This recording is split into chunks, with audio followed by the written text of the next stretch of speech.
Pra, le t'i hedhim një sy një manuali vërtet të fuqishëm për leadershipin. Dhe jo kudo, por në një nga ambientet më stresuese që ekziston, kuzhina e një restoranti. Vala e darkës. Kushdo që ka punuar në restorant e di këtë sken. Një porosi del gabim. Një klient ankohet, me zë të lartë, dhe papritur e gjithë kuzhina është në kaos total. Është ai momenti ku gjithçka mund të shpërthej. Dhe pikërisht këtu, në këtë moment, del në pa pyetja thelbësore. Je thjesht një menaxher apo je një lider? Kjo pyetje e vetme bën gjithë dallimin. Është diferenca mes dikujt që thjesht reagon ndaj zjarreve dhe dikujt që i parandalon ato.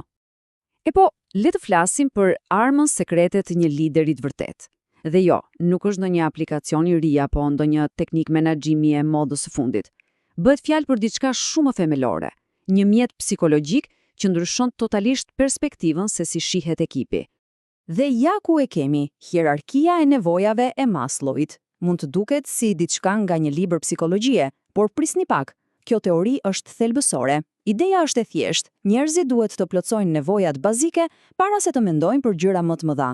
Dhe kjo është çelësi për të kuptuar një staf që punon në presion maksimal. Këtu e shohim ndryshimin si nata me ditën.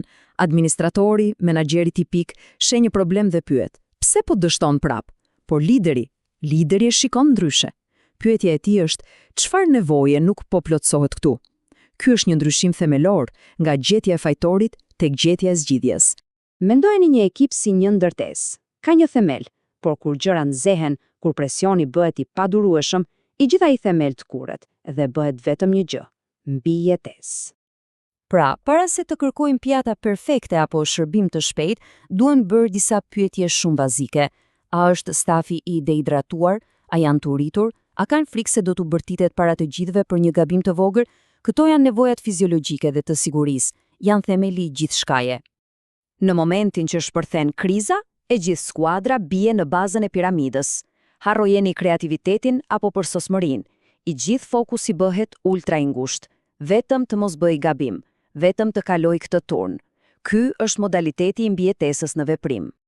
Atëherë, si vepron një lider këtu? Së pari, qëndroni qetë. Në mes të kaosit, ai është shkëmbi. Pastaj jep udhëzime të shkurtra, të qarta mbështetëse. E mbështet ekipin publikisht, por kur ndodh një gabim, e diskuton privatisht, jo për të fajsuar, por si një mundësi për të mësuar. Kështu krijohet siguria psikologjike.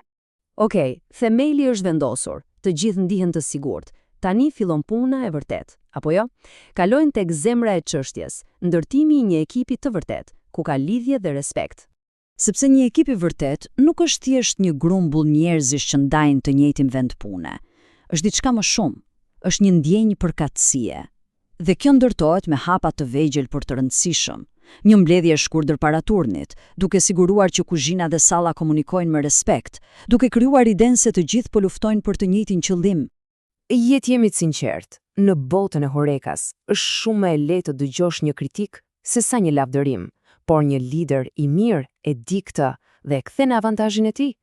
Ai e kupton se vlerësimi nuk është luks, është karburant dhe sigurohet që të njohë sukseset, jo vetëm gabimet.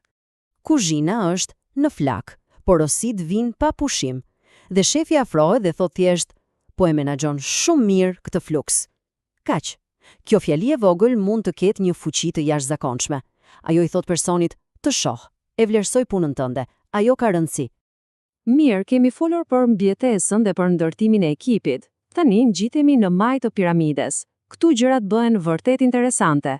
Këtu leadershipi nuk ka të bëjë më me menaxhimin e ditës së sotme, por me investimin për të nesërmen. Kjo është pika ku menaxhimi bëhet leadership i vërtet. Vet aktualizimi, tingëllon kompleks, por ideja është e thjeshtë. Të ndihmosh njerëzit të arrijnë potencialin e tyre maksimal. Nuk ka të bëjë më vetëm me kalimin e turnit të sotëm, por me ndërtimin e një karriere, një të ardhmeje. Dhe si bëhet këto?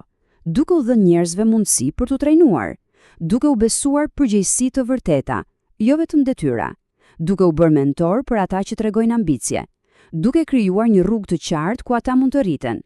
Kur bën këto gjëra, nuk po menaxhon më punonjës, po ndërton lider të ardhshëm. Pra, le ta mbledhim gjithçka. Cili është rezultati final i kësaj qasjeje? Si ndikon vërtet një lider i tillë? Në fund të fundit, gjithçka ka të bëjë me transformimin e presionit. Dhe ja ku është thelbi i gjithçkaje. Motivimi nuk vjen nga presioni. Motivimi i vërtet krijohet nga mirëkuptimi, sepse një ekip që ndihet i sigurt, i respektuar dhe që e di se ka një të ardhme, ai ekip mund të përballojë çdo krizë, çdo fluks, çdo kaos. Prandaj, pyetja që mbetet për çdo në një pozicion drejtues është shumë e qartë. Apo ndërton thjesht një staf për të kryer punët e ditës, apo po ndërton një ekip të vërtet, një skuadër? Përgjigjja e kësaj pyetjeje në fakt përcakton se çfarë lloj lideri është dikush.